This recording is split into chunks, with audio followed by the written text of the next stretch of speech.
성령이 너희에게 임하시면 너희가 권능을 받고 예루살렘과 온 유대와 사마리아와 땅끝까지 이르러 내 증인이 되리라 하시니라. 이 말씀을 마치시고 그들이 보는데 올려져 가시니 구름이 그를 가리어 보이지 않게 하더라. 올라가실 때에 제자들이 자세히 하늘을 쳐다보고 있는데 흰옷 입은 두 사람이 그들 곁에 서서 이르되 갈릴리 사람들아 어찌하여 서서 하늘을 쳐다보느냐. 너희 가운데서 하늘로 올려지신 이 예수는 하늘로 가심을 본 그대로 오시리라 하였느니라. 제자들이 감람원이라 하는 산으로부터 예루살렘에 돌아오니 이 산은 예루살렘에서 가까워 안식일에 가기 알맞은 길이라. 들어가 그들이 유하는 다락방으로 올라가니 베드로, 요한, 야고보, 안드레와 빌립, 도마와 바돌로메, 마테와 및 알페오의 아들 야고보, 셀로딘 시몬, 야고보의 아들 유다가 다 거기 있어 여자들과 예수의 어머니 마리아와 예수의 아우들과 더불어 마음을 같이하여 오로지 기도에 힘쓰더라. 모인 무리의 수가 약 120명이나 되더라. 그때 베드로가 그 형제들 가운데 일어서서 이르되 형제들아, 성령이 다윗의 입을 통하여 예수 잡는 자들의 길잡이가 된 유다를 가리켜 미리 말씀하신 성경이 응하였으니 마땅하도다. 이 사람은 본래 우리 수 가운데 참여하여 이 직무의 한 부분을 맡았던 자라. 이 사람이 불의의 삭스로 밭을 사고 후에 몸이 곤두박질하여 배가 터져 창자가 다 흘러나온지라. 이 일이 예루살렘에 사는 모든 사람에게 알리어져 그들의 말로는 그 밭을 아겔다마라 하니 이는 비밭이라는 뜻이라. 시편에 기록하였으되 그의 거처를 황폐하게 하시며 거기 거하는 자가 없게 하소서 하였고 또 일렀으되 그의 직분을 타인이 취하게 하소서 하였도다. 이러하므로 요한의 세례로부터 우리 가운데서 올려져 가신 날까지 주 예수께서 우리 가운데 출입하실 때에 항상 우리와 함께 다니던 사람 중에 하나를 세워 우리와 더불어 예수께서 부활하심을 증언할 사람이 되게 하여야 하리라 하거늘 그들이 두 사람을 내세우니 하나는 바사바라고도 하고 별명은 유스도라고 하는 요셉이요 하나는 matti아라. 그들이 기도하여 이르되 무사람의 마음을 아시는 주여, 이 두 사람 중에 누가 주님께 택하신 바 되어 봉사와 및 사도의 직무를 대신할 자인지를 보이시옵소서. 유다는 이 직무를 버리고 제 곳으로 갔나이다 하고 제비 뽑아 matti아를 얻으니 그가 11 사도의 수에 들어가니라.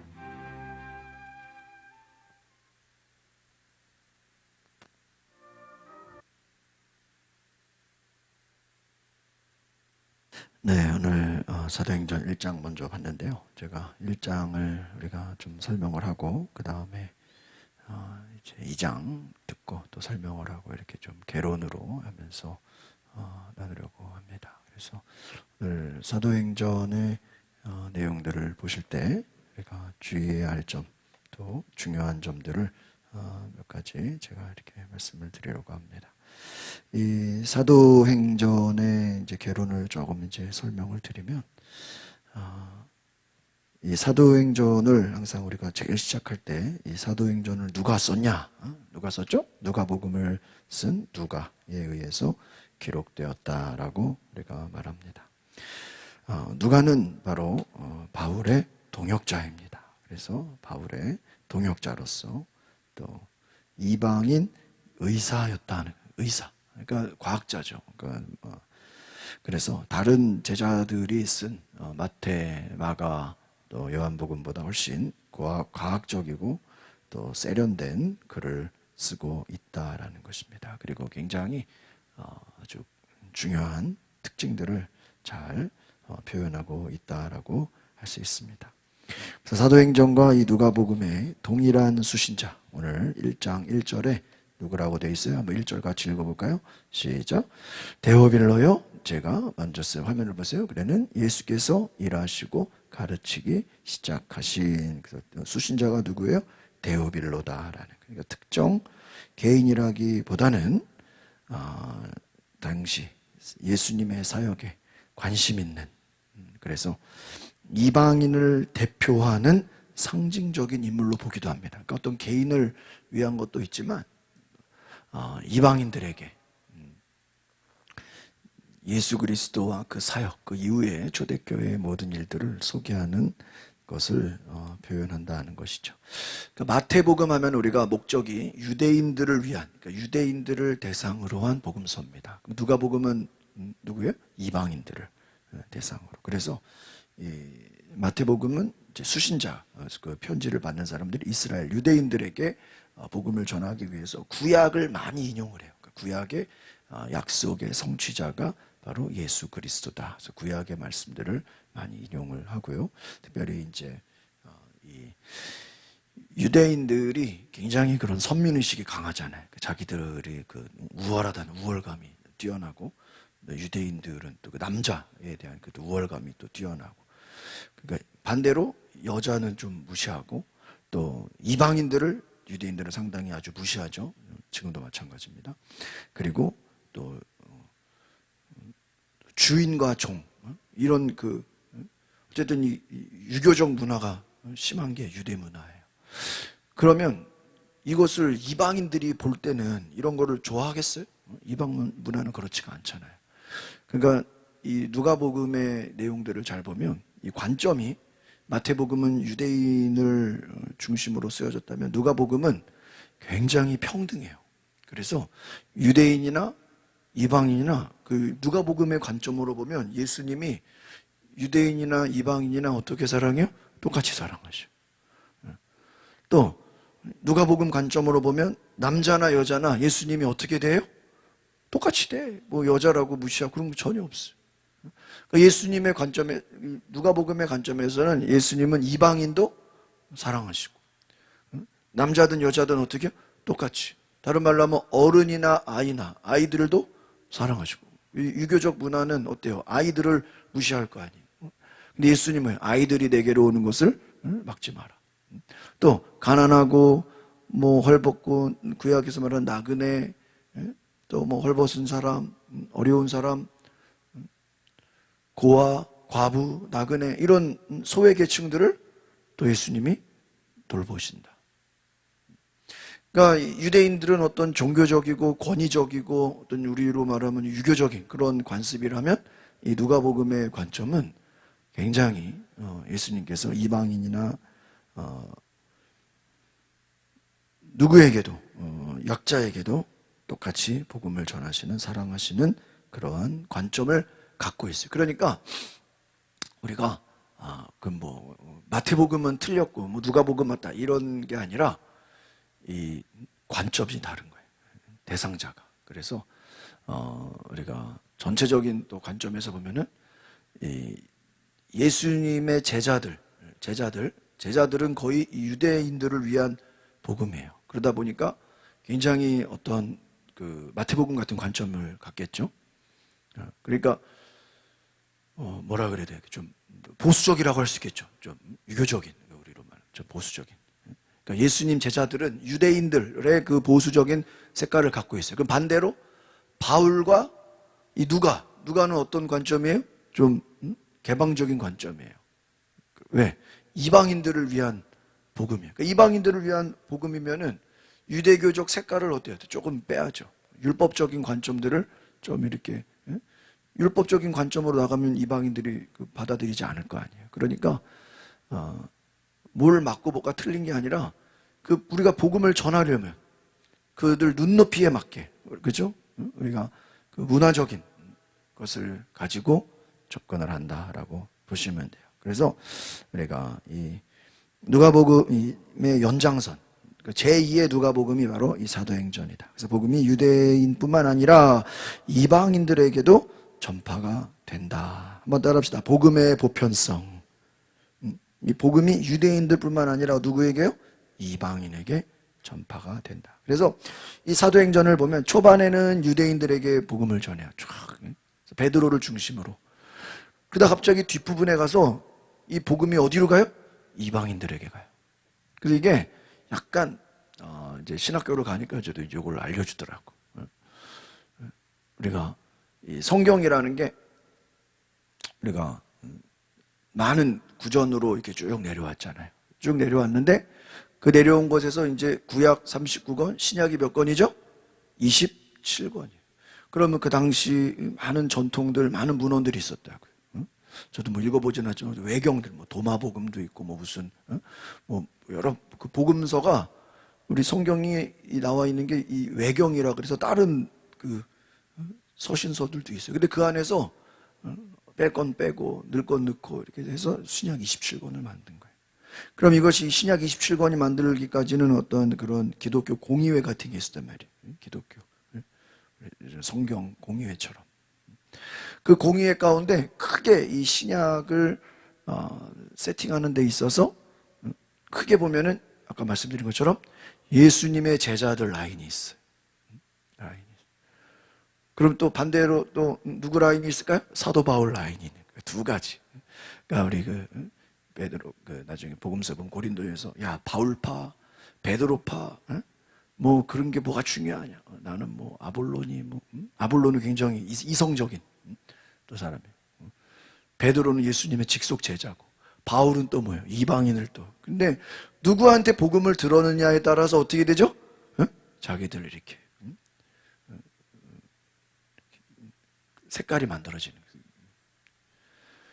그래서 이 신약이 27권이잖아요.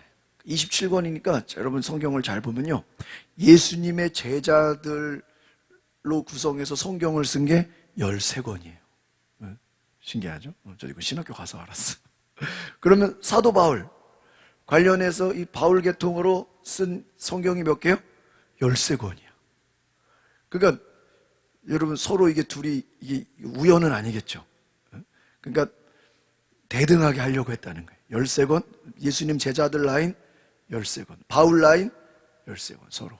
한쪽이 많으면 안 돼. 그러면 27권이잖아요. 그럼 가운데 홀수잖아. 그게 뭘까요? 사도행전이에요. 재밌죠? 그러니까 예수님 제자들 관련된 말씀이 13권, 바울 관련된 게 13권. 그러면 딱 13권, 26권이잖아요. 사도행전이 딱.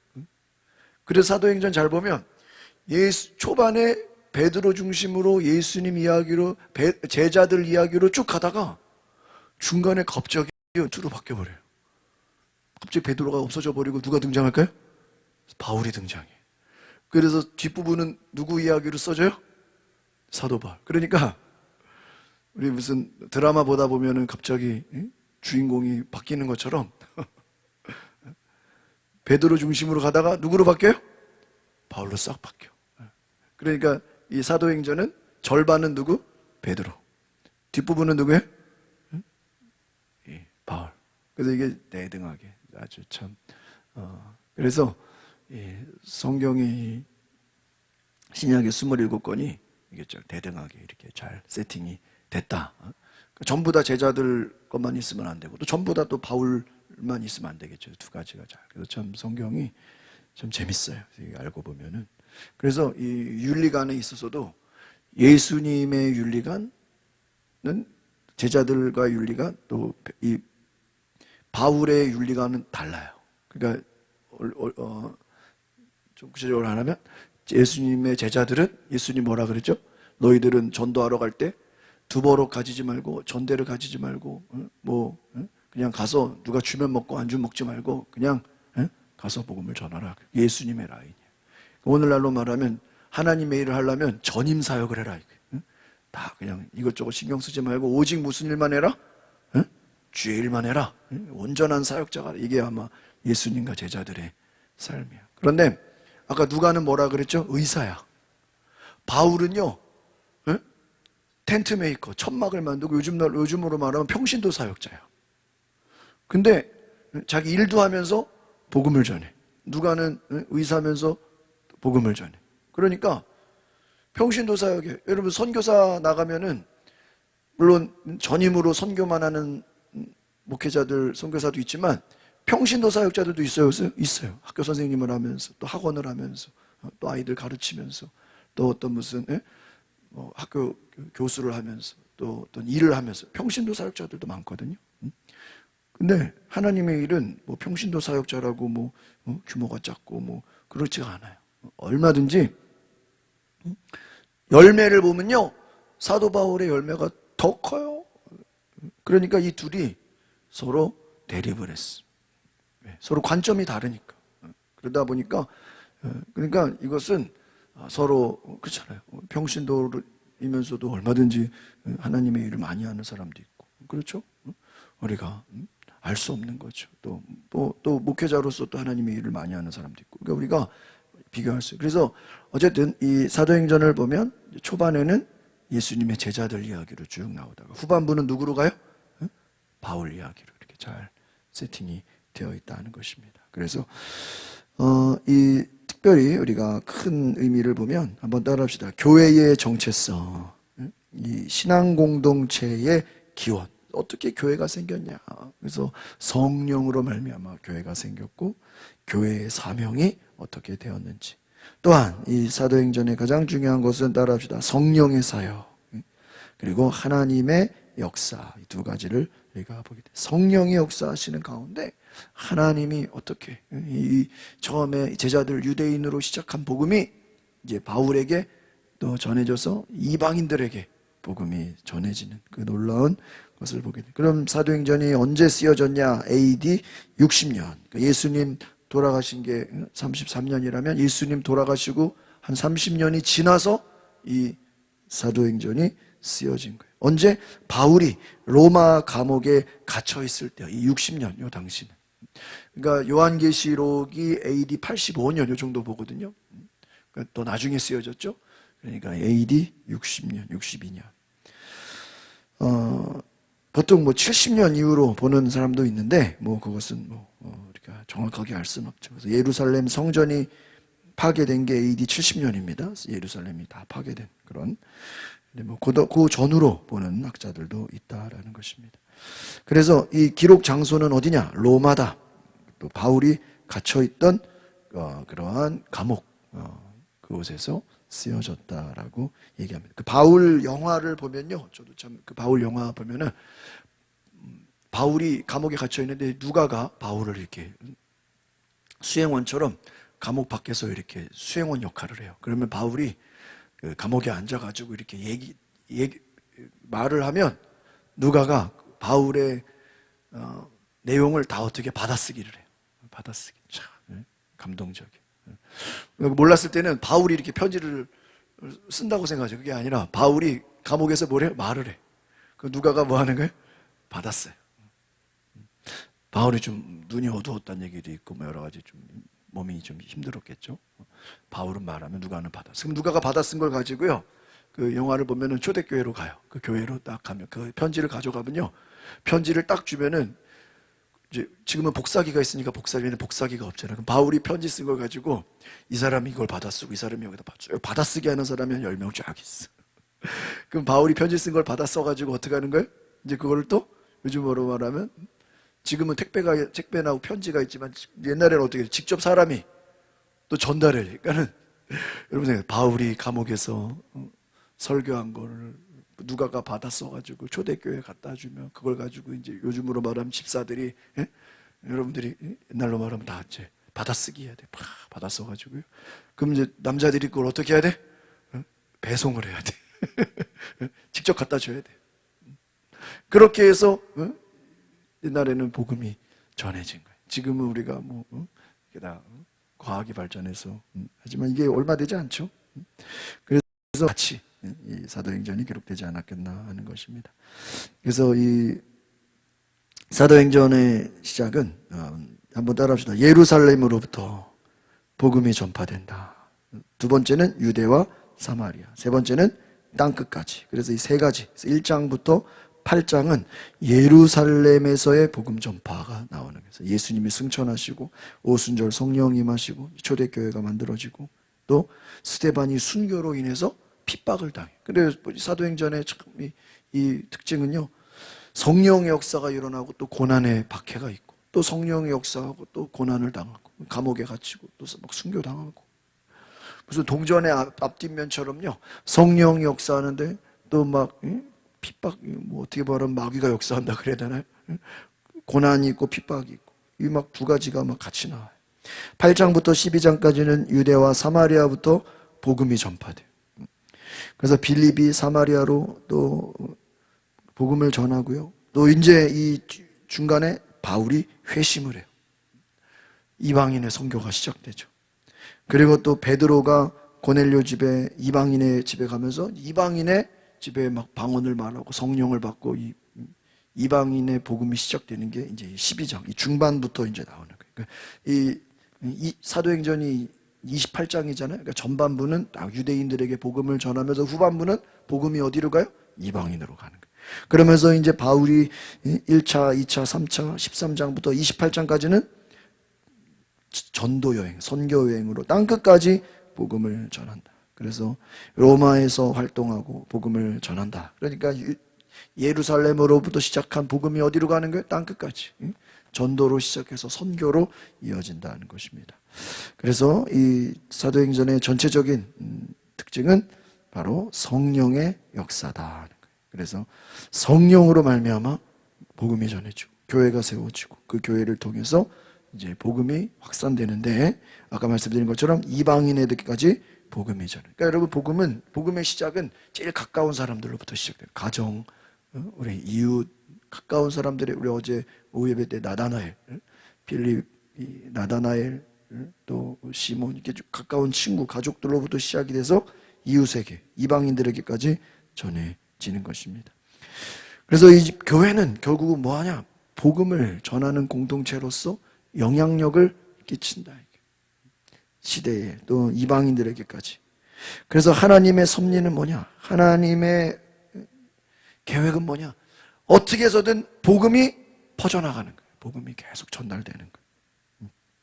그런데 그 복음이 전달되는 과정 속에서는요, 쉬운 일만 있는 게 아니라, 따라합시다. 고난과 순교를 통해, 헌신을 통해 복음이 전해. 그러니까 이 복음이 전해지는 게 그냥 되는 게 아니라 쉽게 되는 게 아니라 고난과 순교와 많은 어려움이 있다라는 것입니다. 그래서 결국 이 사도행전의 핵심은 복음이 전해지는 것이다.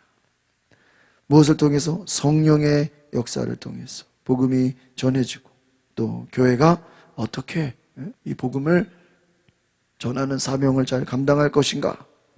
또한 여러분 옛날이나 지금이나 여러분 기독교 역사 가운데 복음이 전해지는데 좋은 환경은 한 번도 없었어요.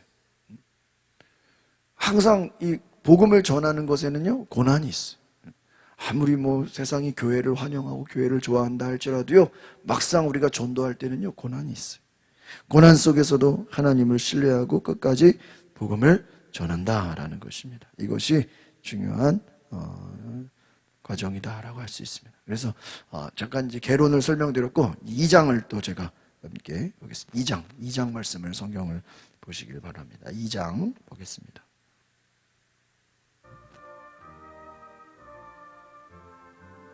(2장) 오순절날이 이미 이름에 그들이 다 같이 한 곳에 모였더니 호련히 하늘로부터 급하고 강한 바람 같은 소리가 있어 그들이 앉은 온 집에 가득하며 마치 불의 혀처럼 갈라지는 것들이 그들에게 보여 각 사람 위에 하나씩 임하여 있더니 그들이 다 성령의 충만함을 받고 성령이 말하게 하심을 따라 다른 언어들로 말하기를 시작하니라. 그때에 경건한 유대인들이 천하 각국으로부터 와서 예루살렘에 머물러 있더니 이 소리가 나매 큰 무리가 모여 각각 자기의 방언으로 제자들이 말하는 것을 듣고 소동하여 다 놀라 신기하게 여겨 이르되 보라 이 말하는 사람들이 다 갈릴리 사람이 아니냐. 우리가 우리 각 사람이 난 곳 방언으로 듣게 되는 것이 어찌 됨이냐. 우리는 바데인과 메데인과 엘람인과 또 메소보다미아, 유대와 갑바도기아, 본도와 아시아, 부르기아와 밤빌리아, 애굽과 및 구레네에 가까운 리비아 여러 지방에 사는 사람들과 로마로부터 온 나그네, 곧 유대인과 유대교에 들어온 사람들과 그레데인과 아라비아인들이라. 우리가 다 우리의 각 언어로 하나님의 큰 일을 말함을 듣는도다 하고 다 놀라며 당황하여 서로 이르되 이 어찌 된 일이냐 하며 또 어떤 이들은 조롱하여 이르되 그들이 새 술에 취하였다 하더라. 베드로가 11사도와 함께 서서 소리를 높여 이르되 유대인들과 예루살렘에 사는 모든 사람들아 이 일을 너희로 알게 할 것이니 내 말에 귀를 기울이라.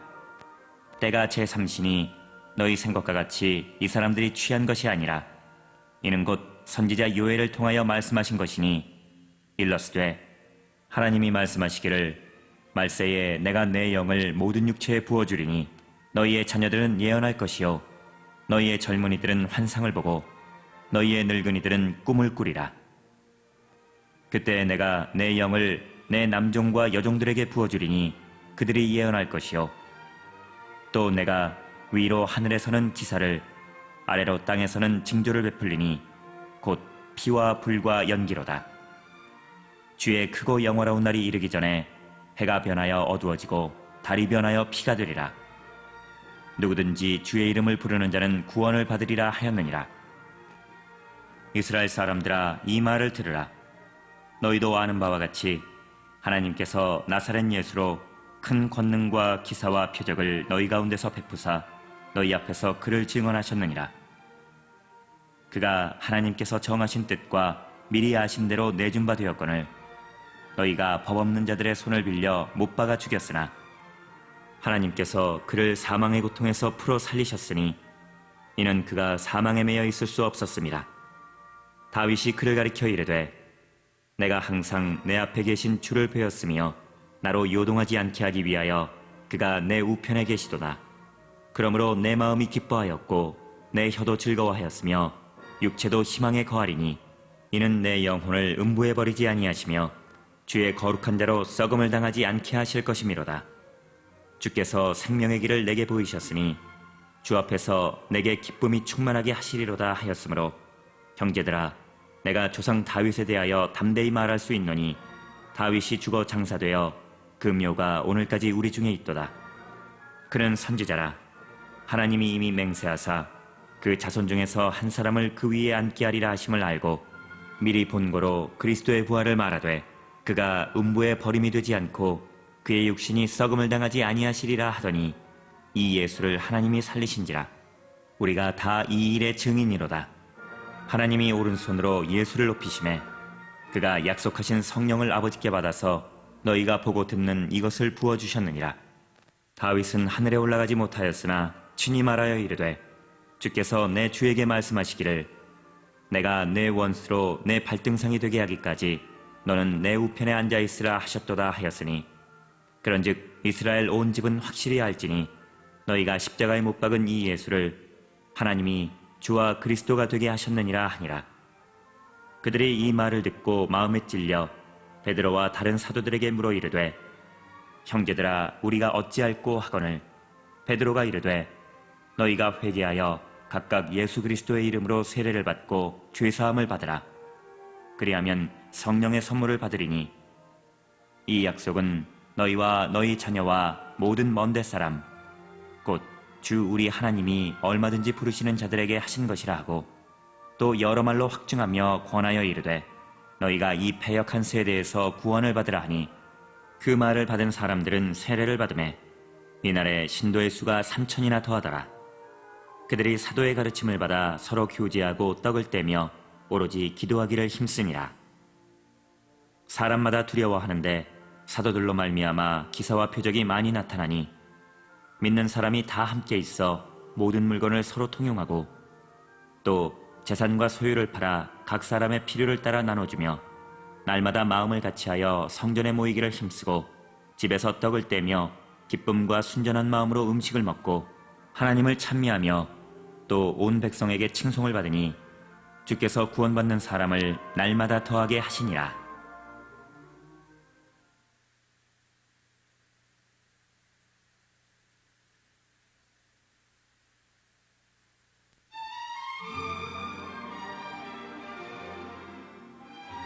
(3장)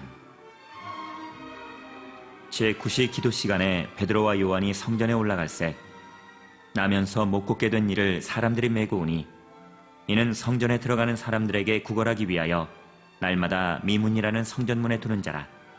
그가 베드로와 요한이 성전에 들어가려 함을 보고 구걸하거늘 베드로가 요한과 더불어 주목하여 이르되 우리를 보라 하니 그가 그들에게서 무엇을 얻을까 하여 바라보거늘 베드로가 이르되 은과 금은 내게 없거니와 내게 있는 이것을 내게 주노니 나사렛 예수 그리스도의 이름으로 일어나 걸으라 하고 오른손을 잡아 일으키니 발과 발목이 곧 힘을 얻고 뛰어서서 걸으며 그들과 함께 성전으로 들어가면서 걷기도 하고 뛰기도 하며 하나님을 찬송하니 모든 백성이 그 걷는 것과 하나님을 찬송함을 보고 그가 본래 성전 미문에 앉아 구걸하던 사람인 줄 알고 그에게 일어난 일로 인하여 심히 놀랍게 여기며 놀라니라.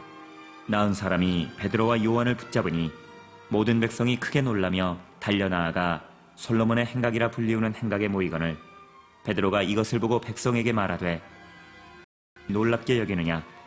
우리 개인의 권능과 경건으로 이 사람을 걷게 한 것처럼 왜 우리를 주목하느냐? 아브라함과 이삭과 야곱의 하나님 곧 우리 조상의 하나님이 그의 종 예수를 영화롭게 하셨느니라. 너희가 그를 넘겨주고 빌라도가 놓아주기로 결의한 것을 너희가 그 앞에서 거부하였으니 너희가 거룩하고 의로운 일을 거부하고 도리어 살인한 사람을 놓아주기를 구하여 생명의 주를 죽였도다. 그러나 하나님이 죽은 자 가운데서 그를 살리셨으니 우리가 이 일의 증인이라. 그 이름을 믿음으로 그 이름이 너희가 보고 아는 이 사람을 성하게 하였나니 예수로 말미암아 난 믿음이 너희 모든 사람 앞에서 이같이 완전히 낫게 하였느니라. 형제들아, 너희가 알지 못하여서 그리하였으며 너희 관리들도 그리한 줄 아노라. 그러나 하나님이 모든 선지자의 입을 통하여 자기의 그리스도께서 고난받으실 일을 미리 알게 하신 것을 이와 같이 이루셨느니라. 그러므로 너희가 회개하고 돌이켜 너희 죄 없이 함을 받으라. 이같이 하면 새롭게 되는 날이 주 앞으로부터 이를 것이요 또 주께서 너희를 위하여 예정하신 그리스도 곧 예수를 보내시리니 하나님이 영원 전부터 거룩한 선지자들의 입을 통하여 말씀하신 바 만물을 회복하실 때까지는 하늘이 마땅히 그를 받아두리라. 모세가 말하되 주 하나님이 너희를 위하여 너희 형제 가운데서 나 같은 선지자 하나를 세울 것이니 너희가 무엇이든지 그의 모든 말을 들을 것이라. 누구든지 그 선지자의 말을 듣지 아니하는 자는 백성 중에서 멸망받으리라 하였고 또한 사무엘 때부터 이어 말한 모든 선지자도 이때를 가리켜 말하였느니라. 너희는 선지자들의 자손이요 또 하나님이 너희 조상과 더불어 세우신 언약의 자손이라. 아브라함에게 이르시기를 땅 위의 모든 족속이 너의 씨로 말미암아 복을 받으리라 하셨으니 하나님이 그 종을 세워 복 주시려고 너희에게 먼저 보내사 너희로 하여금 돌이켜 각각 그 악함을 버리게 하셨느니라.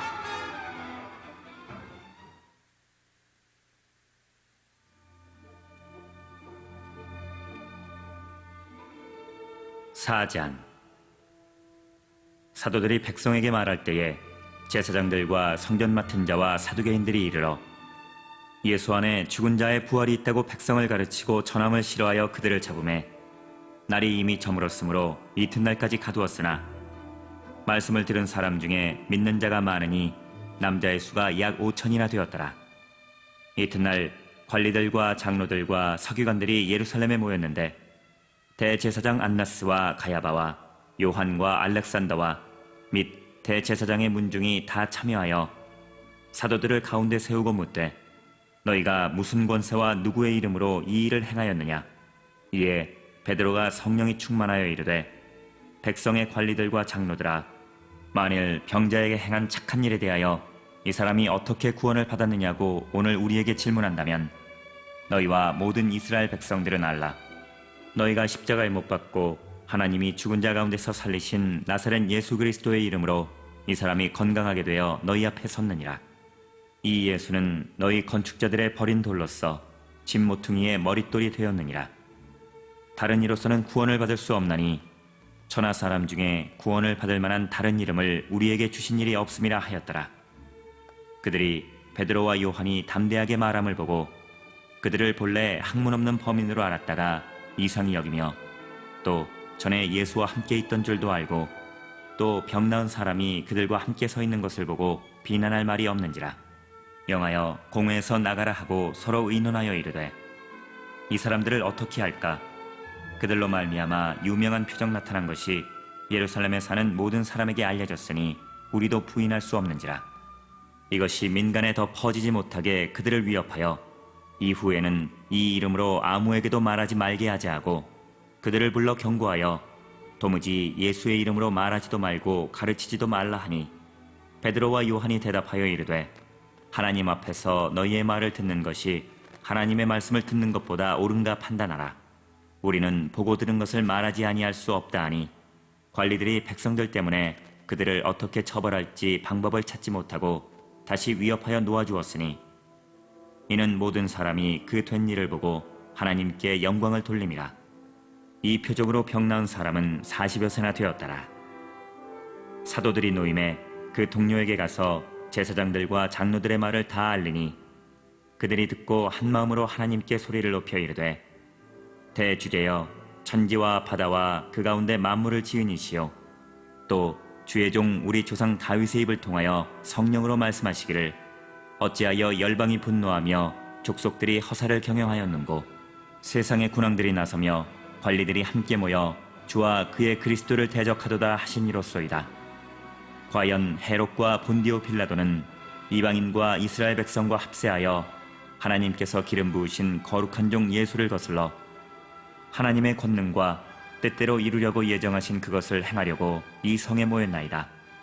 주여, 이제도 그들의 위협함을 굽어보시옵고 또 종들로 하여금 담대히 하나님의 말씀을 전하게 하여 주시오며 손을 내밀어 병을 낫게 하시옵고 표적과 기사가 거룩한 종 예수의 이름으로 이루어지게 하옵소서 하더라. 빌기를 다함에 모인 곳이 진동하더니 무리가 다 성령이 충만하여 담대히 하나님의 말씀을 전하니라. 믿는 무리가 한 마음과 한 뜻이 되어 모든 물건을 서로 통용하고 자기 재물을 조금이라도 자기 것이라 하는 이가 하나도 없더라. 사도들이 큰 권능으로 주 예수의 부활을 증언하니 무리가 큰 은혜를 받아 그 중에 가난한 사람이 없으니 이는 밭과 집 있는 자는 팔아 그 판 것의 값을 가져다가 사도들의 발 앞에 두매 그들이 각 사람의 필요를 따라 나누어 줌이라. 구브로에서 난 레위족 사람이 있으니 이름은 요셉이라. 사도들이 일컬어 바나바라 번역하면 위로의 아들이라 하니 그가 밭이 있음에 팔아 그 값을 가지고 사도들의 발 앞에 두니라.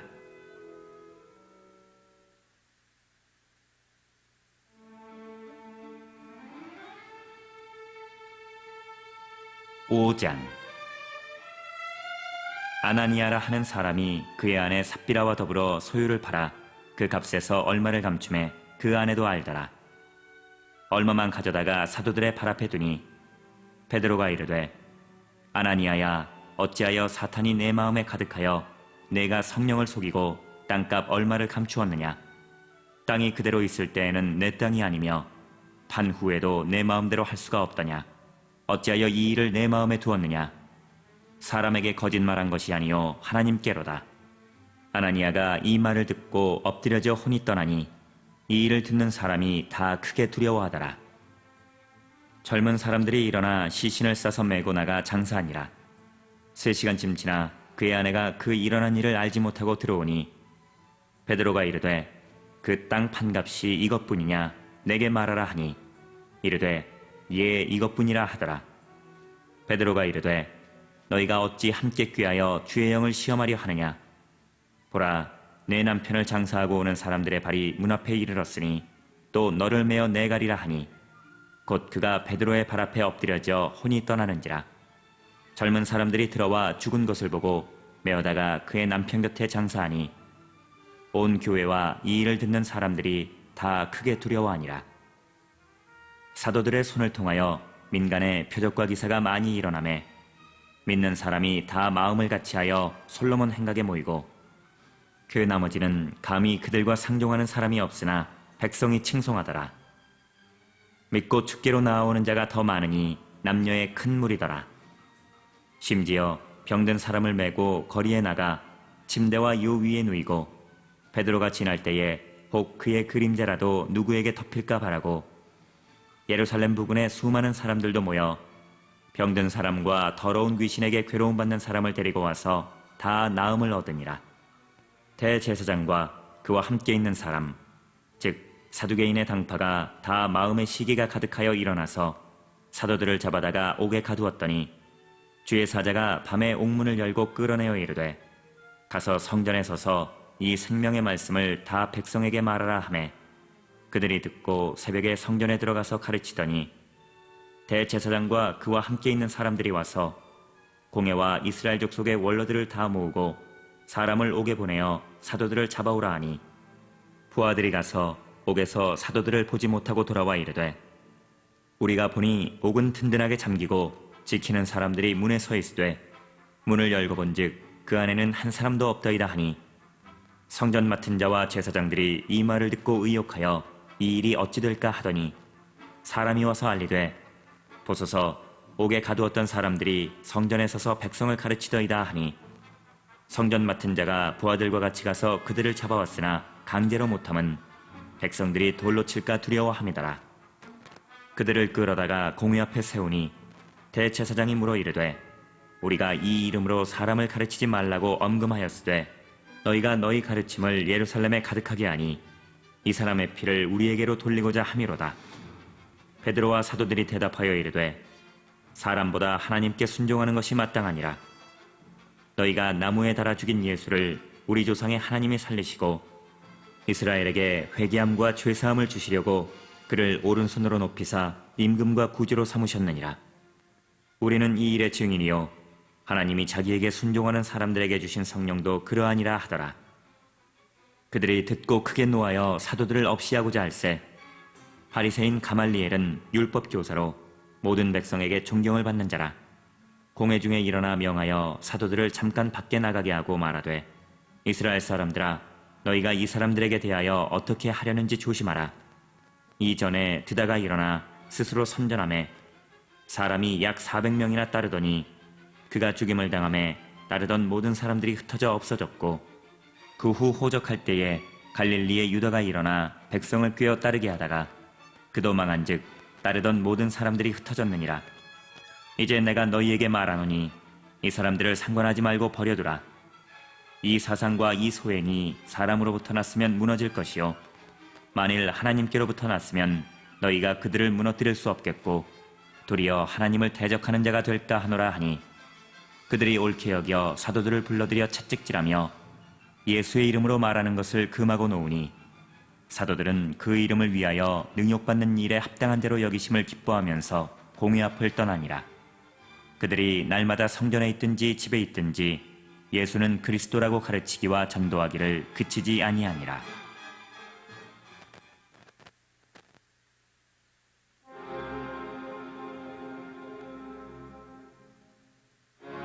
(6장) 그때에 제자가 더 많아졌는데 헬라파 유대인들이 자기의 과부들이 매일의 구제에 빠짐으로 히브리파 사람을 원망하니 12사도가 모든 제자를 불러 이르되 우리가 하나님의 말씀을 제쳐놓고 접대를 일삼는 것이 마땅하지 아니하니 형제들아 너희 가운데서 성령과 지혜가 충만하여 칭찬받는 사람 7을 택하라.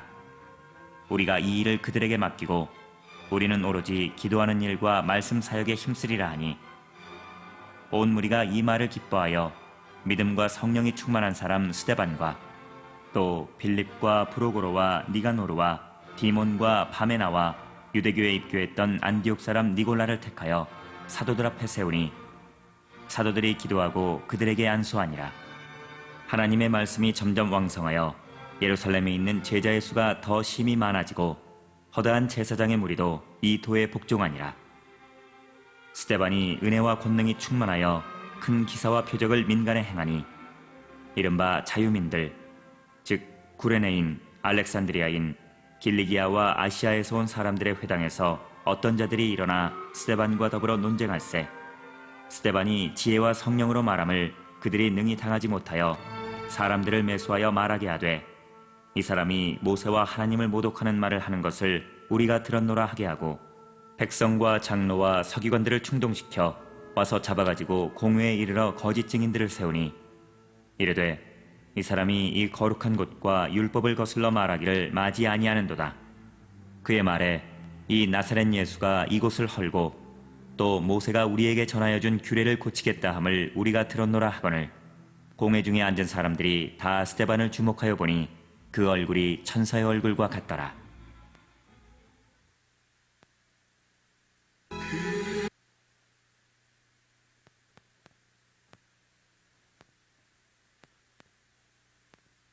(6장까지) 봤는데요. 우리가 중요한 것들을 제가 이제 설명을 하고 마치겠습니다. 우리 먼저 1장부터 3장까지의 내용들을 먼저 정리를 해드리면 초대교회의 형성 그리고 이제 복음의 확장을 위해서 이제 성령의 일하심이 시작이 됩니다. 그리고 이제 베드로의 설교가 나오고요. 이제 공동체에 대한 중요한 내용들이 이제 교회가 시작되는 것을 말해주고 있습니다. 그래서 1장 8절 중요한 내용인데 우리 뒤에 같이 볼까요? 1장 8절 뭐라고 되어 있죠? 성령께서 너희에게 오시면 너희가 권능을 받고 예루살렘과 온 유대와 사마리아 땅까지 내 증인이 된다. 여기서 능력을 받으리라. 그러니까 각 장의 핵심 구절이 바로 이 8절입니다. 1장 8절. 능력 한번 따라합시다. 디나미스. 이게 능력, 힘, 권능 헬라어인데요. 디나미스 너희가 능력을 받으리라. 그러니까 전도를 잘하는 건 말을 잘한다고 되는 게 아니고요. 뭐를 받아야 돼요? 성령으로부터 능력을 받으라. 능력을 받아. 성령의 능력이 핵심이다. 그러니까 여러분 많이 생각해보세요. 여러분 말 잘하는 사람만 전도 잘한다고 생각해 보면 예를 들어 좀 내성적인 사람은 전도하기가 좀 떨어지겠죠. 그럼 뭐 외향적인 사람만 전도하고 내성적인 사람은 전도 어떻게 그렇지 않아요. 성령의 아무리 말을 잘해도요 전도를 못할 수가 있고요. 말을 내성적인데도요 전도를 잘할 수가 있어요. 왜? 성령의 능력이 있고 없냐가 더 중요한 거예요. 그리고 나의 증인이 된다. 마르티레스가 증인 이 단어인데요. 이것은 단지 목격자를 넘어서 복음을 위해 한번 따라합시다. 복음을 위해 생명을 바칠 준비가 된 헌신적인 증인이다. 복음 이 증인이라는 건요. 내가 경험한 거, 체험한 거예요. 그래서 증인이 되라. 여러분 이 증인이라는 건 법적 용어잖아요. 잘못하면 위증의 벌을 받잖아요.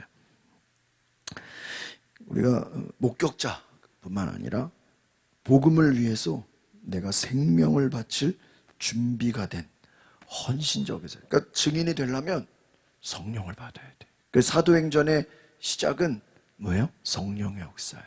그러니까 인간의 힘으로 하다 보면요, 하다가 그냥 중간에 포기하거나 멈추게 된다는 것이죠.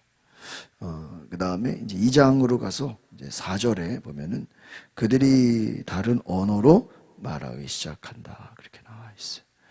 그래서 이 방언의 은사, 혀, 언어, 이것이 이제 글로사라는 헬라어인데요. 성령이 강림할 때 그들로 다른 언어, 방언의 은사를. 성령 충만의 사인이 뭐냐? 방언이다. 방언을 말한다 하는 거예요.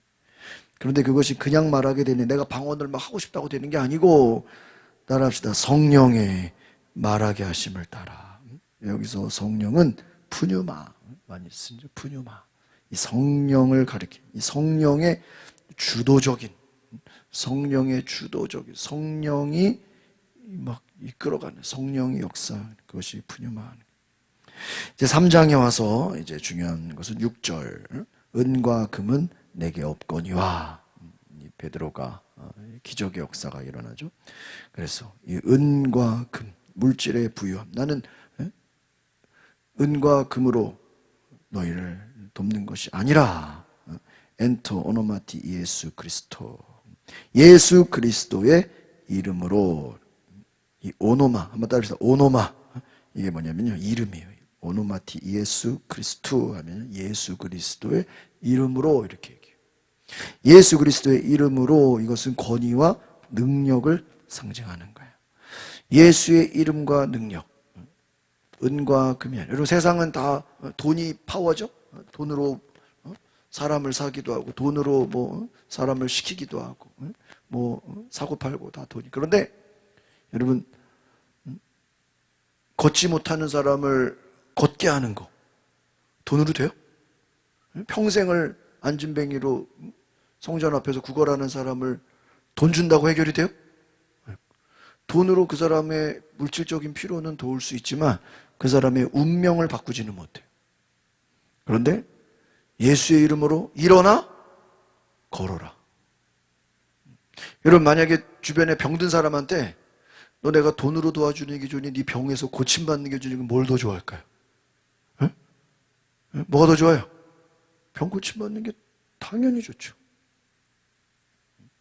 지금 예수 그리스도의 이름의 능력으로 병을 고치는 거예요. 1장은 바로 예수님의 승천을 통해서 제자들이 사역을 하고 하나님의 나라가 선포되는 것이고 성령의 약속을 따라 제자들이 기도하는 것이 중심이라면 2장은 따라합시다. 성령의 강림과 초대교회의 시작이다. 성령이 강림해서요. 제자들이 능력을 받고 방언을 말하고 복음을 전하고 베드로가 막 2장에 보면 설교하는데 예수님이 죽음과 부활을 증거해요. 이 설교는 다른 게 아니에요. 예수의 죽음과 부활. 그거를 통해서 너희가 회개하고 세례를 받으라. 그러면 성령을 선물로 받으리니. 복음은요. 복음의 열매는 회개예요. 회개의 열매는 성령을 받는 거예요. 그다음에 복음의 열매는 회개이고 회개의 열매는 성령을 받는 것이다. 그 성령 받은 열매는 뭐예요? 증인이 되는 거예요. 응? 오늘 이걸 기억하세요. 다시 한번 답이다. 복음, 회개, 성령, 그다음에 증인. 연결이 되는 거예요. 복음을 들었어. 그럼 복음을 들었으면 내용 좋네. 열심히 공부했네가 아니에요. 복음을 들었기 때문에 내가 모를 깨달은 죄인이네. 내가 예수를 죽였네. 내가 이렇게 살면 안 되겠네. 예수님을 영접해야 되겠네. 하나님의 자녀가 되어야 되겠네. 회개하는 거예요. 회개하면 뭐를 받아요? 성령을 받아. 성령을 받으니까 이제 마음이 뜨거워. 뜨거우니까 이제 뭐가 되는 거예요? 예수님의 증인이 되는 거예요. 연결이. 그러니까 이게 예수님 증인이 되는 게 그냥 되는 게 아니야. 복음을 듣고 회개하고 성령 받고 증인이 되는 거예요. 제가 오늘 진짜 오랜만에 산부인과 신생아실을 갔어요. 진짜 오랜만에 갔네. 옛날에 시아 태어나고 처음 간 게 아닌가 싶어. 언제 또 간 적이 있나? 모르겠죠. 또 중간에 갔었겠죠. 진짜 오랜만에. 언제 갔는지도 모르겠어. 애기들이 진짜 조그마더라고. 주먹만의 얼굴이.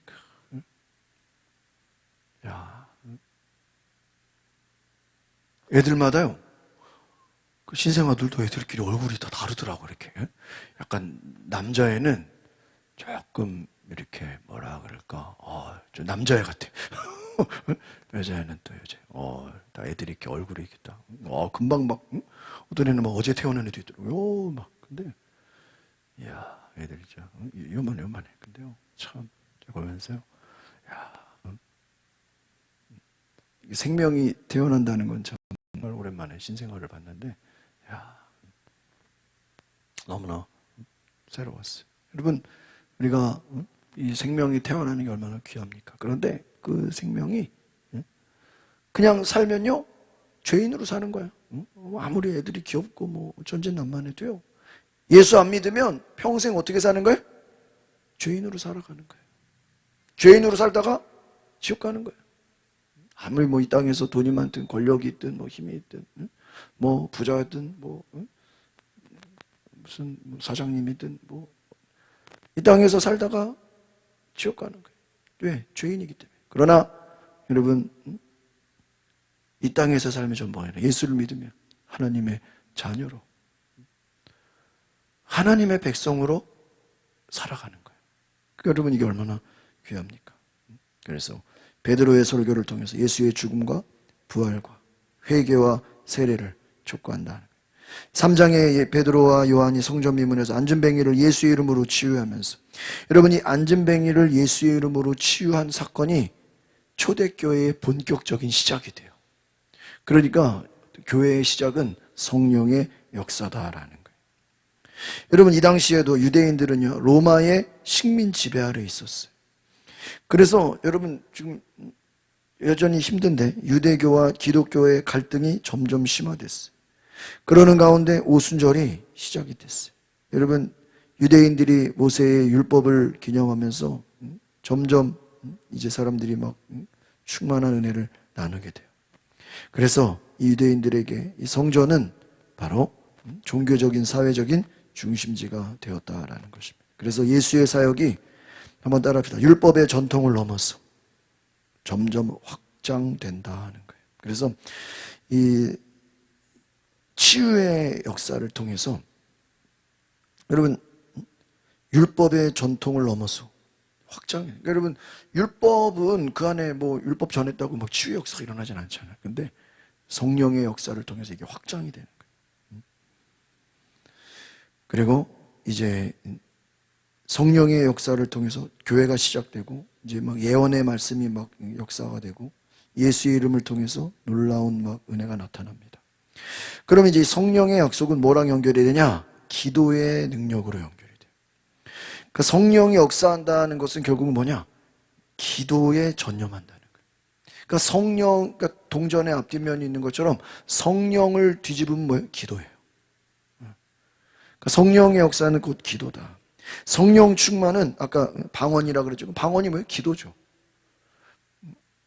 그 성령 충만과 기도는 같이 가는 거죠. 그러니까 성령 충만한데 기도가 안 돼. 이건 성령 충만한 게 아니죠. 기도가 뜨거워. 그럼 뭐예요? 성령 충만한 거죠. 방언을 말해. 성령 충만한 거죠. 그렇죠. 그러면 또 이 기도가 뜨거운 거는 뭐로 연결돼요? 담대히 복음을 전하는 거예요. 그러니까 결국은 이 성령의 역사는 따라서 성령의 역사, 뜨거운 기도, 담대한 복음 전도, 이게 연결이 되는 거예요. 그러니까 성령을 받으면 기도가 뜨거워지고, 기도가 뜨거워지면 기도가 뜨거워져야 복음이 전달되는 거예요. 그러면 이 교회에서 어떤 일이 일어나냐? 말씀과 교제와 나눔과 기도, 이것이 조화를 이루는 거예요. 그리고 물질적인 것뿐만 아니라 예수의 이름으로 치유의 역사가 일어나요. 그러니까 우리가 물질의 나눔도 중요하지만 더 중요한 건 뭐예요? 치유의 역사가 일어난다라는 것입니다. 그래서 이것이 1장에서 3장까지의 내용이고요. 이제 4장의 내용을 조금 더 정리해 드리면 4장에서는 이제 구원, 이제 예수 그리스도만이 유일한 구원이다. 그래서 이 4장 12절 구원받을 이름은 있어요, 없어요? 없다. 오직 구원의 이름은 누구밖에 없다? 예수의 이름밖에 없다 하는 거예요. 또 5장에서는 3절 어찌하여 사탄이 네 마음에 가득하여, 아나니아 삽비라죠. 5장에서 중요한 건 3절. 사탄이 초대교회 안에 악의 세력으로 작용하고 있다 이거예요. 그러니까 아니 성령이 충만하고, 여러분 생각해보세요. 성령이 충만하고 막 방언을 말하고 막 기적의 역사가 나고 그러면 오히려 마귀가 어떻게 해야 돼요? 도망가야 되는 거 아니에요? 그렇지가 않아요. 마귀도 같이 역사해요. 이게. 그럼 우리가 그걸 보고 무서워 쪼냐? 아니에요. 그건 그거대로 내버려 두고 우리는 또 더 기도하는 거예요. 그러니까요, 성령의 역사가 어떻게 보면요, 성령의 역사가 없는 데는요, 마귀가 그렇게 공격할 필요가 있을까요? 내버려 두는 거예요. 어차피 뭐 성령의 역사도 뭐 그렇잖아요. 성령의 역사지 굳이 뭐 마귀가 뭐 그렇게 하지도 않죠. 그러니까요, 이 성령의 역사 가운데는 핍박과 박해와 막 고난과 막 사탄의 역사도 같이 있다 이거예요. 그리고 이제 6장에 가서 7사람을 택하라. 7은 뭐예요? 초대 집사들을 말하는. 그럼 7은 어떤 사람입니까? 따라합니다. 성령과 지혜가 충만한 사람. 그러니까 두 가지, 성령의 충만함도 있어야 되고 뭐도 있어야 돼요? 지혜가 있어요. 지혜는 뭐예요? 하나님의 말씀을 현실 속에서 잘 풀어가는 거예요. 기도만 뜨겁게 한다는 사람이 또 지혜가 없는 사람이 있어. 그래도 이게 좀 너무 막무가내야. 막 고집이 세고 막 기도는 막 뜨겁게 하는데 맨날 사람들하고 싸워. 기도는 뜨겁게 하는데 자기 주장이 너무 세. 또 막 말을 함부로 해. 이거 지혜가 없는 거죠. 그러니까 성령이 충만해야 되고 또 뭐예요? 지혜가 충만해야 돼. 4장에서 중요한 사건이 베드로와 요한이 체포가 됩니다. 베드로와 요한이 복음을 담대히 전하는데 체포가 돼요. 감옥에 가요. 그리고 그리스도의 이름이 유일한 길임을 선포하면서 오히려 공회 앞에서 담대히 또 복음을 전합니다. 그러니까 아니 복음을 전하는데 감옥에 가.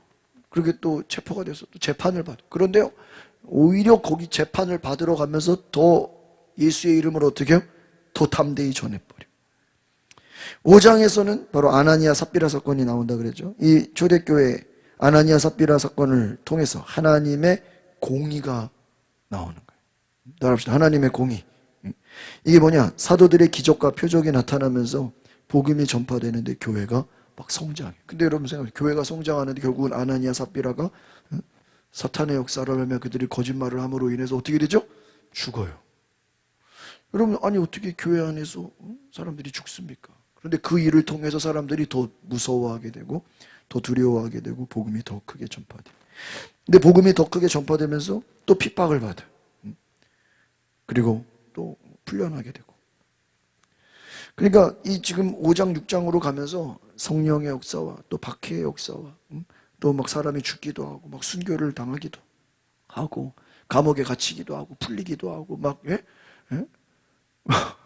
하루는 좋았다가 하루는 안 좋았다가 막 무슨 밀물썰물처럼요 막 이 고난이 시작된. 마지막 6장에서는 이제 초대 집사들이 임명이 되면서 이 교회 내에서 이 유대인들과 여러 갈등이 있는데 특별히 헬라파 유대인 그리고 히브리파 유대인이 갈등이 있어요. 어떤 말이냐면 헬라파 유대인이라는 것은 이방인들 이 주변에서 그런 유대인들 그리고 히브리 원래 토종 유대인들 사이에 갈등이 있어요. 그래서 이것을 해결하기 위해서 성령과 지혜가 충만한 7 집사를 세워서 질서를 세운다라는 거예요. 여러분 생각해 보세요. 기독교는 유대교에서 유대교 내에서 유대인들 중심으로 시작이 되죠. 근데 이게 커져봐요. 예수님을 메시아로 인정하지 않는 지도자들하고 또 충돌이 돼요. 그러니까 유대교와 기독교가 또 충돌이 되죠. 그런데 이제 나아가서 이제 헬라파 유대인, 디아스포라 중심의 이 사람들에게 이방인들 가운데 또 유대인이 있단 말이에요. 이방 문화에 있는 유대인들. 그리고 또 원래 이 히브리파 유대인. 이 사람들 가운데도 또 어려움이 있어요. 그리고 이 당시 또 유대교가 이 기독교를 잡아다가 이 사내들인 공회, 종교 법정에 세워가지고요. 사도들을 막 신문하고 막 재판을 하고 막 그래요. 그러니까 여러 가지 이 갈등과 어려움이 있었다라는 것입니다.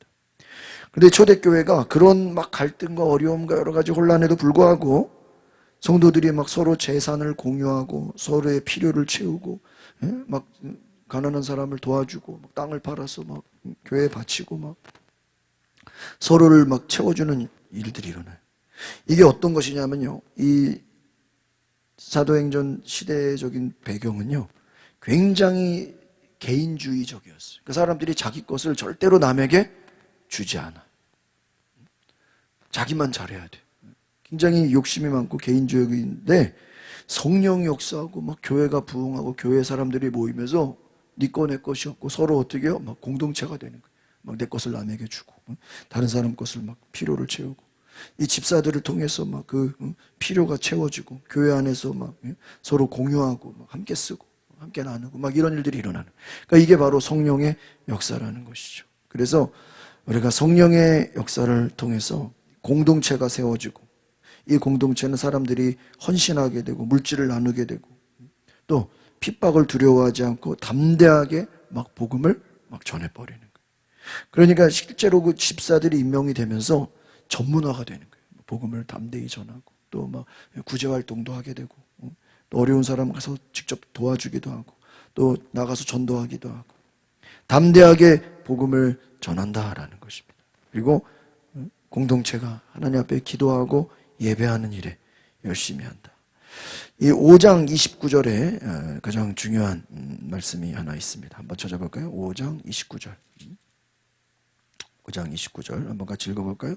시작. 베드로와 사도들이 대답하여 이르되 사람보다 하나님께 순종하는 것이 마땅하도다. 그렇죠. 뭐라고 나와 있어요? 사람보다 누구에게요? 하나님께 순종하는 것이 마땅하다는 거예요. 여러분 보십시오. 얼마나 귀한 것입니까? 사람의 말이 아니라 하나님께 순종하는 것이 귀하다는 거예요. 하나님께 순종하는 것에 대한 중요성이 나와 있고요. 그 다음에 6장 3절 같이 한번 읽어보겠습니다. 6장 3절 시작. 형제들아 너희 가운데서 성령과 지혜가 충만하여 칭찬받는 사람 7을 택하라. 우리가 이 일을 그들에게 맡기자. 그러니까 구제하는 일, 돕는 일, 여러 가지 사역을 분담하게 된다는 거예요. 그러니까 여러분 성령의 역사. 그 다음 4장 31절 4장 31절로 가보세요. 중요한 말씀 몇 가지만 보고 정리합니다. 4장 31절 시작. 빌기를 다음에 하더니 무리가 다 성령이 충만하여 담대히 하나님의 말씀을 어떻게 해요? 전하니라. 그러니까 성령 충만이 어떻게 되는 거예요? 막 진동할 정도로 기도가 일어났다. 기도가 막 충만해서 이 성령의 능력으로 교회가 가득했다 하는 것입니다. 그래서 이 핍박과 갈등 속에서도 성령의 능력으로 복음을 전하고 교회가 세워지고 또 성도들이 어려움을 당하고 고난을 당하고 막 감옥에 갇히기도 하고 뭐 재판을 받기도 하고 또 어려움을 당하지만 그 가운데서도 성령께서 강하게 역사하셔서 이 공동체가 더 믿음으로 하나가 되었다. 물건을 서로 통용하고 서로 사랑하고 이 섬김과 은혜가 충만했다라는 것입니다. 그래서 이 사도행전 1장에서 6장까지의 내용을 잘 보면 굉장히 지혜와 6장 10절을 한번 보세요. 6장 10절 6장 10절 스데반이죠. 10절 볼까요? 시작. 스데반이 지혜와 성령으로 말함을 그들이 능히 뭐예요? 당하지 못하고. 와, 스데반 성령 충만하고 지혜가 대단해요. 그래서 이 스데반을 설교를 이제 하는 부분이 이제 7장에 나오게 되죠. 이 스데반 마지막 6장 15절 시작.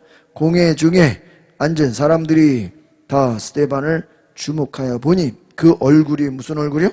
천사의 얼굴과 같더라. 이야. 여러분 성령이 충만하면 그 얼굴이 뭐가 지는 광채가 있어. 누구 얼굴같처럼? 천사의 얼굴처럼.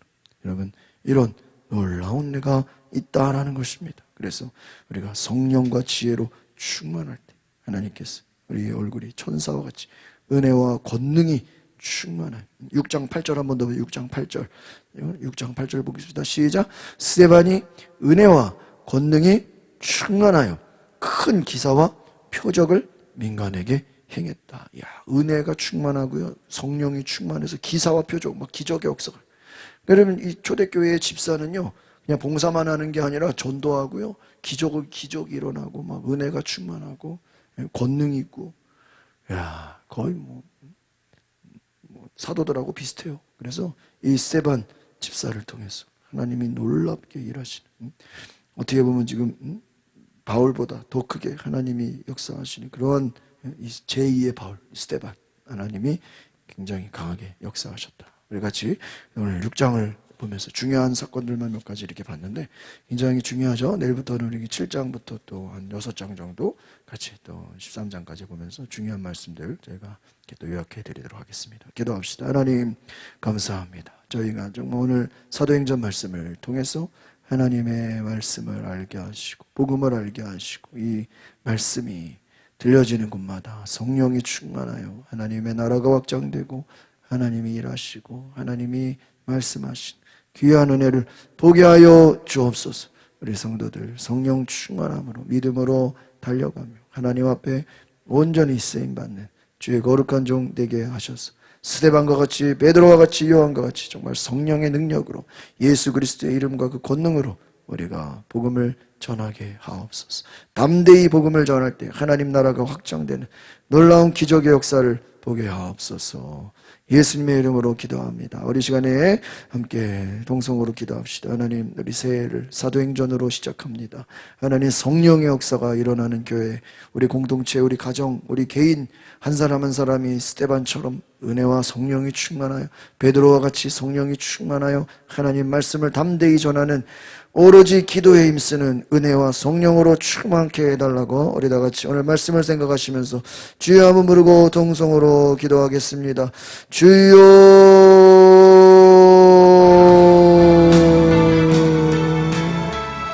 주여, 오늘 사도행전 말씀을 통해서 우리가 주의 말씀을 알게 하고 주의 은혜를 알게 원하옵니다. 주여,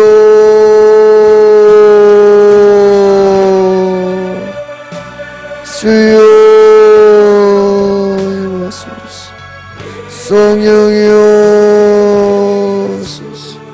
할렐루야, 할렐루야. 주님을 사랑하면서 주님을 찬양합니다. 주여 오소서. 성령이여 임하소서.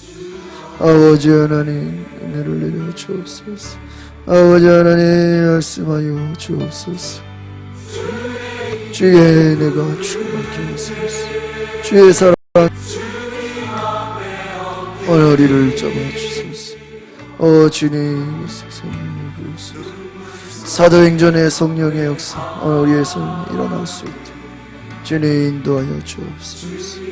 하나님 그 능력이 오늘 나를 다스리는 거룩한 하나님의 능력으로 인도하여 주옵소서. 주여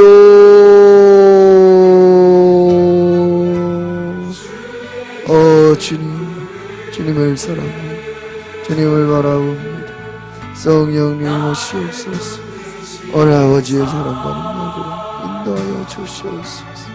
주의 얼굴을 보고 주님을 바라보며 오늘 하나님의 거룩한 능력 주님 우리가 새해를 말씀과 기도로 시작하게 하여 주옵소서. 주님 말씀과 기도로 하나님 시작합니다. 하나님 우리를 도우소서. 주여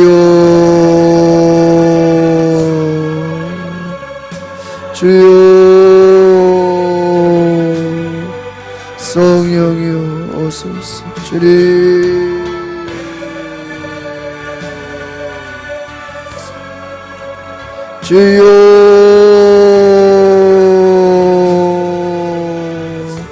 예수님 사랑하며 주의 얼굴을 보아 주의 이름으로 놀라운 은혜가 나타나게 하소서. 성령이여 오소서. 주의 영을 부으소서. 하나님 말씀하소서. 주님 사랑합니다. 주여 어느 시간에 우리가 심령이 뜨거워지게 하소서. 복음을 통해서 회개의 역사, 성령의 역사, 하나님 그 성령으로 말미암아 담대히 복음을 전하며 하나님의 나라가 확장되며 하나님 고난과 박해와 어려움 속에서도 우리가 예수의 이름으로 승리하게 하시고 영혼을 살리는 하나님의 나라가 임하게 해달라고 주여 부르고 기도합니다. 주여 주여 예수님 사랑합니다. 주의 영을 부으소서. 아멘. 주여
전화마다 기도할 때 하나님 우리가 고난을 이기게 하소서. 핍박과 박해를 이기게 하소서. 복음을 전하는데 어려움이 있더라도 끝까지 하나님 스데반과 같이 목숨을 다해 모든 것을 다해 하나님 희생하며 헌신하며 복음을 전하게 하소서. 하나님 이 땅 가운데 하나님 정말 하나님 나라가 확장될 수 있도록 우리 주변의 이웃들 친구들 주변 사람들에게 복음을 전하는 하나님의 능력이 나타나게 하소서. 땅끝까지 복음을 전하는 교회 될 수 있도록 하나님 이 지역사회에 하나님 우상숭배가 떠나가며 하나님 복음의 하나님의 나라가 확장되며 복음의 놀라운 역사가 나타나도록 아버지여, 이 시간 우리가 예수 그리스도의 증인으로 올 한해 살아갈 수 있도록 내가 예수의 증인으로 성령 충만함으로 예수의 증인 되게 해달라고 기도하겠습니다. 주여.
하나님 감사합니다. 아버지 영으로 충만케 하옵소서. 주여, 우리가 복음을 전하며 사도행전의 귀한 은혜가 오늘 우리에게 충만케 하여 주소서. 하나님의 마음으로 오늘 우리가 믿음으로 충만케 하소서. 오늘 성령의 충만함으로 우리가 살게 하소서. 감사와 찬양을 드리며 예수 그리스도 이름으로 기도하옵나이다. 아멘.